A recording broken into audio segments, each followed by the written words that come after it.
So that brings the budget forecasting, which is a continuation what we built in the budget entry, to use the data that entered by SRS in planning for the sponsored budget for, let's say, for a specific account across 5 years of funding period, into and putting it into a forecasting module that it is usable by the PI. So rather than PIs entering all the data from the beginning, we have a lot of data that SRS entered that we're going to use to build forecasting plans for the PI. When also they can come and adjust to it and based on their own version without touching what have been entered to forecast into the future. So what brings this in? Because like we did some work on and completed it for the current module, which is like create multi-period budget entries and create the initial data, which I already spoke about it. Then enable also project administrator to route, approve the current year and budgeting financial system. And that sets us for the future, which is creating the tool for the PIs to better manage the forecast and the research project funding. So we met in CPI meeting to ask for volunteers to create a PI focused group that, and we're looking also for more volunteers if anybody would like to volunteer for defining what is the problem at the moment. So we're looking for more than 2 to 3 meetings in May, June to define the problem, try to brainstorm some solution ideas and discuss it. In terms of what it is best usable for the PIs to build this tool and what kind of a components that we would like to have it in to better forecast budget. Of course, this is the email address for Maestro, which is maestro@tamu.edu. So you can send us if you are interested in being in this PI focus group. We got some volunteers already, but of course, we're looking for more PI centric group. That's the plan on the budget forecast.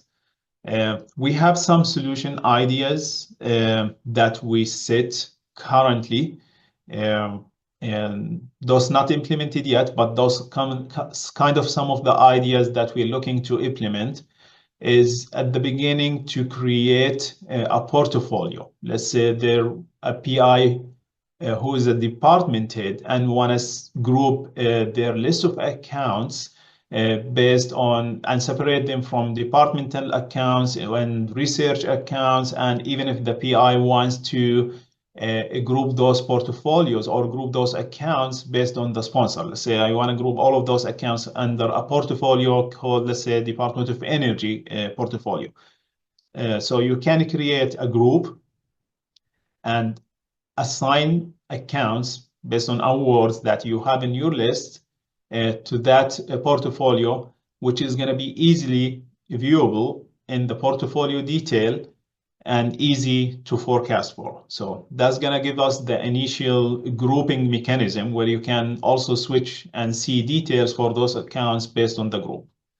So that's one of the first ideas that we're looking to implement. Then going into the next one, which is more portfolio details, where we're going to see what is currently in the financial system under that portfolio accounts compared to what is entered as a sponsored budget.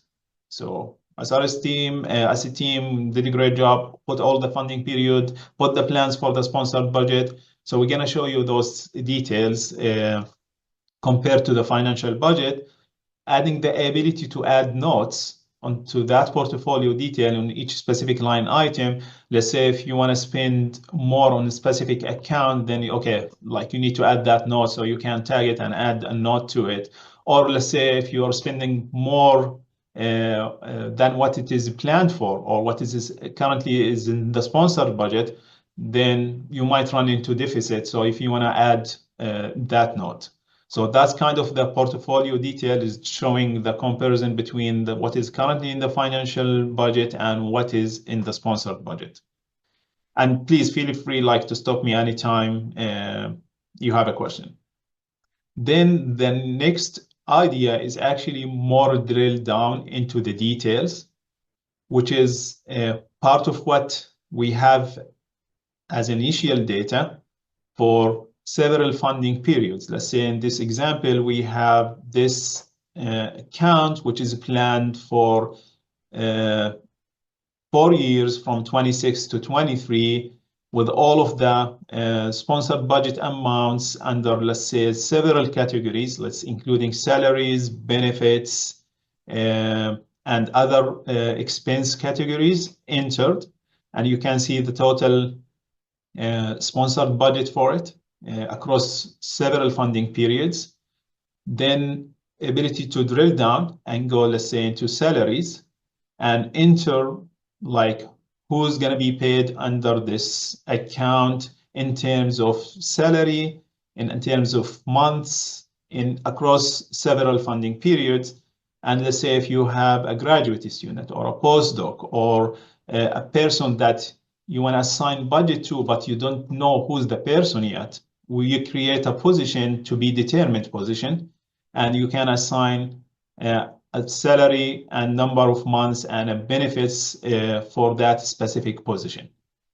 If you are not sure yet who's the person that's going to be working on this project across, let's say, the future. So this is also the detail of adding forecasting into specific accounts. Then, of course, we try to use tools and initialize data based on what we have to make this as smooth and simple as possible. Then the next thing is provide a dashboard that reflects all the data for a specific portfolio with all of the visual graphs to show what it is currently actual and what it is in forecast. And this is, of course, going to move over the time every time you check in this dashboard or you do adjustment or changes on the forecasts. So we have identified a couple of charts that we might place onto this dashboard, like burn rates, cumulative burn rates, or giving you warnings also, or alerts about let's say accounts that's going to end in 90 days and what is the spending trend for that specific accounts. So this is kind of a more visual of the data that's going to be built inside those forecasting tools. Of course, as I mentioned with the PI focus group, we're going to explore other ideas that you might find suitable and go from there, defining specification and starting the implementation of this new tool in Maestro.